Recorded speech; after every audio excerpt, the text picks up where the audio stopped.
Something new about aspirin and heart attack based on research. That little pill people used to take for headaches or to thin blood. Well, scientists just discovered something new about it. Turns out, aspirin might be extra helpful for folks with high levels of something called lipoprotein, A, in their blood. But let's break this down in simple terms. First, what's lipoprotein? A. Some call it LPA.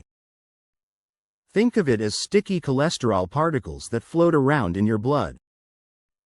About 1 in 5 people naturally have high levels of this stuff, over 50 milligrams per deciliter. Here's the problem. These sticky particles can clog up arteries like grease in a kitchen pipe. People with high lipoprotein A levels have higher chances of heart attacks and strokes, even if they're otherwise healthy. Now here's where it gets interesting. Researchers studied 2,183 adults from different backgrounds who hadn't had heart problems before. They tracked these people for years. The big finding?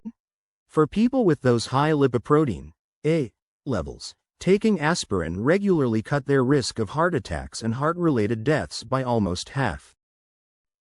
Let me say that again, nearly 50% lower risk. That's huge. But wait, there's more to this story. People with high lipoprotein A levels were more likely to be taking aspirin in the first place. About 62% of them compared to 55% in the lower group. You might think, well, maybe they were already at higher risk? The scientists thought that too. They used fancy matching techniques to compare apples to apples, people with similar health profiles except for aspirin use. The numbers don't lie. In the high lipoprotein A group, 13.7% of non-aspirin users had heart events. For aspirin users, that dropped to 7.4%. Even better, aspirin users with high lipoprotein A ended up with similar heart risks to people who had normal lipoprotein A levels. It's like aspirin leveled the playing field. Wait, there is more, but do not forget to hit the like button if you have found this video useful so far. Thus, YouTube will serve more videos to suit your interest on similar topics. But here's the catch. This was an observational study, not a gold standard clinical trial. That means we can't say for sure aspirin caused the benefit. Maybe aspirin takers did other healthy things. The researchers admit this.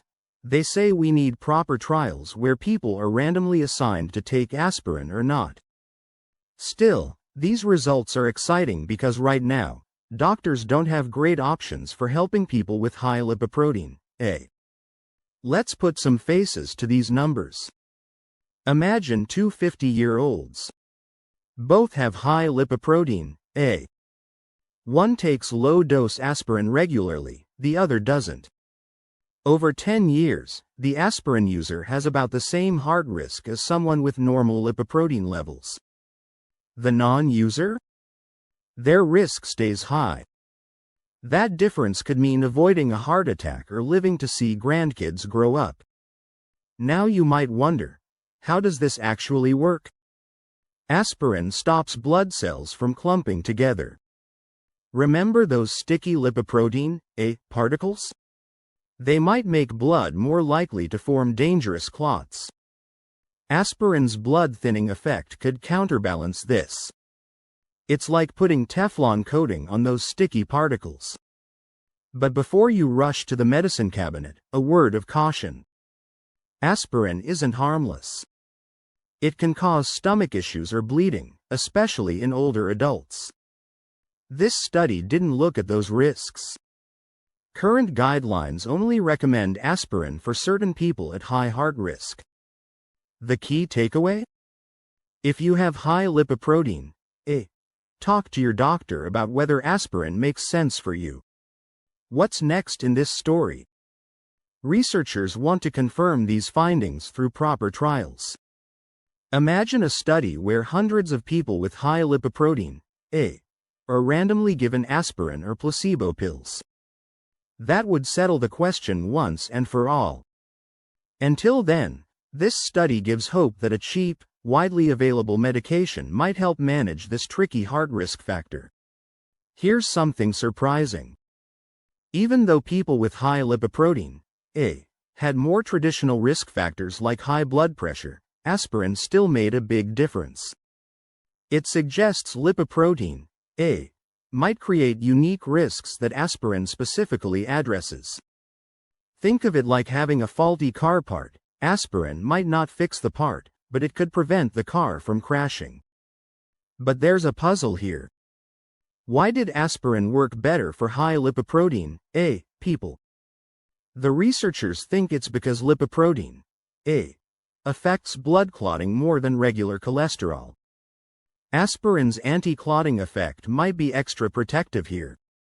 It's like having an umbrella that's perfect for a specific type of rainstorm. Let's talk numbers again. The study followed people for about 15 years.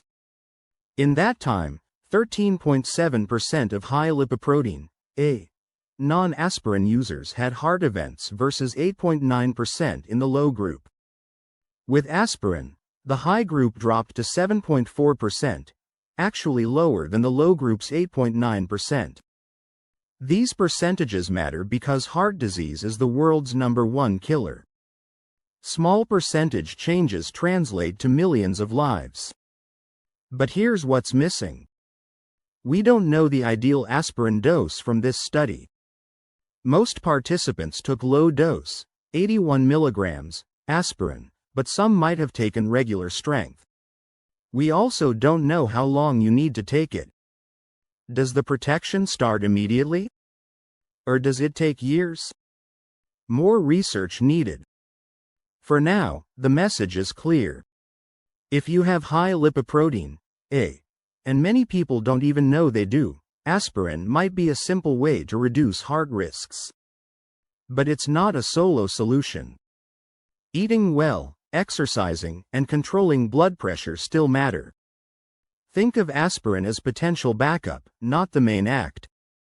Consult your healthcare professional before changing your medication or lifestyle. None of the information provided by this video is a replacement for your physician's advice. Do not forget to click the like button and subscribe. On the screen, you see a few videos related to some other diabetes-related issues. Thanks very much for watching this video. Subscribe to my channel. See you in the next video.